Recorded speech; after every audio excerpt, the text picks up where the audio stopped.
Hemos visto en el tema pasado cómo realizar consultas sobre tablas disponibles en la base de datos. En este tema vamos a ver cómo podemos usar una serie de funciones predefinidas que tiene MariaDB para usar en nuestras consultas. Tomaremos como tablas base para realizar los ejemplos, las tablas que ya hemos visto en clase, tanto de juegos, con estos datos, como de jugadores clásicos de Los Ángeles Lakers. Estas funciones, la mayoría de ellas van a tomar uno, dos o más parámetros de entrada. ¿Qué tipo de datos se le puede pasar? Cualquier tipo de dato de MariaSQL o de MariaDB o MySQL, van a ser lo mismo. Números enteros, números con decimales, cadenas, fechas, resultado de operaciones aritméticas, anidar funciones. Vemos, por ejemplo, un ejemplo. Tenemos la función valor absoluto, que nos devuelve el valor absoluto de un número, pero se le puede aplicar a una serie de operaciones aritméticas. Lo que hace es ejecutar la operación que hay dentro de los paréntesis y el resultado de eso se le aplica a la función. También podríamos pasarle, pues, por ejemplo, cadenas. Concat, nombre, hola, pues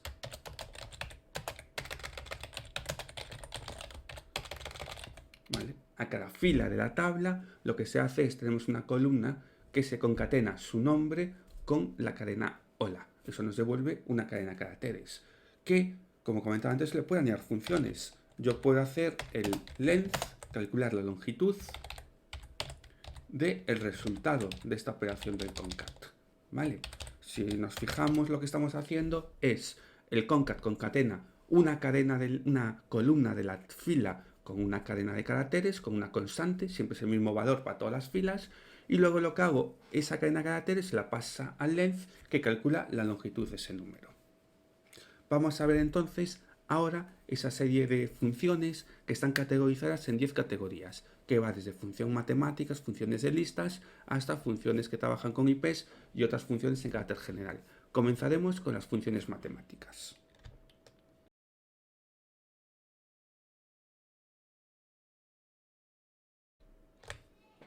Las funciones matemáticas que vamos a ver son las presentes en esta lista. La estructura de los distintos puntos de funciones siempre será lo mismo. Tenemos una pequeña introducción y una tabla donde están presentes esas funciones, donde la primera es el formato de utilización, es decir, el nombre de la función con los parámetros que puede tomar, la descripción, que lo que hace esa función, mientras que en la última columna de los ejemplos son ejemplos de su utilización. Para ahorrar tamaño se omite el select. Vamos a comenzar con ABS. ABS nos devuelve el valor absoluto de un número. Es decir, si el valor pasado es positivo, nos devuelve el mismo número. Si el valor pasado es negativo, nos devuelve ese número convertido a positivo. Ceil nos devuelve el siguiente entero a un número dado. Por ejemplo, si yo paso un número con decimales, el siguiente entero en C con 2 sería el número 12. Si ese número no tuviese decimales, nos devolvería el propio número. Comp nos permite convertir un número a sistemas de numeración distintos. Por ejemplo, tenemos este número, el número que queremos transformar, que sería el 10.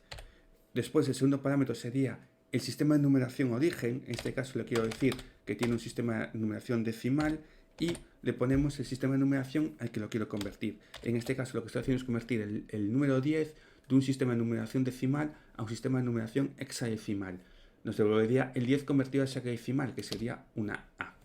Si yo en vez de ponerle un 16, es decir, que lo quiera convertir a una base hexadecimal, le digo que lo convierta en un número binario, nos devolvería ese número convertido a binario. Si yo, por ejemplo, quiero convertir el 16 a binario, lo que tendría que hacer es decir, el 16, que tengo una base de origen decimal, lo estoy convirtiendo a binario.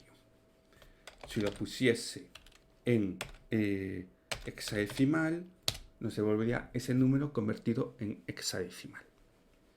El coseno nos devuelve el coseno de un número, el CRC nos devuelve el valor de chequeo de redundancia cíclica, es decir, se utiliza para nuevamente comprobar errores de transmisión entre datos, ¿vale? El floor es similar al ceil, pero mientras que el ceil es el siguiente entero a un número, el floor nos devuelve el entero inferior.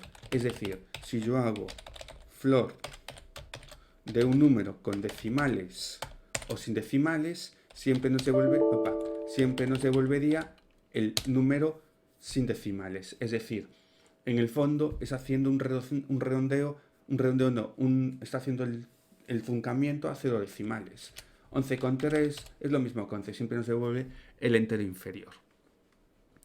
El módulo, mod, lo que nos devuelve es el resto de la división entera. Entonces, si yo hago mod de 10 dividido entre 3, nos devolvería el 1. Coge el número 10, hace la división entre 3 y devolvería el resto. En este caso sería el valor 1. POU lo que nos permite es elevar un número a un exponente. Por ejemplo, el 2 lo estoy elevando al cubo, nos devolvería 8. O el 2 lo estoy elevando a la cuarta, nos devolvería 16. El random lo que hace es siempre devolvernos un número aleatorio entre 0 y 1. Cada ejecución del random nos da un número aleatorio distinto. Round lo que nos permite es redondear un número. Si no tiene decimales, si no tiene parámetros, si no tiene dos parámetros, solo tiene el número que queremos redondear, en el fondo lo que va a hacer es redondear ese número a 0 decimales. Es decir, si yo tengo un número con los decimales, la parte decimal cuando es a 0 decimales es menor que 0,5, es decir, esto es menor que 5, siempre va a redondear hacia abajo. En este caso nos redondearía a 5. Si es superior, de hecho yo le puedo poner 4,9999, nos va a redondear siempre hacia abajo. Pero si yo pongo ese número es 5 o cualquier número con mayor que 0,5, es decir, la parte decimal sería mayor que 0,5, redondearía hacia arriba.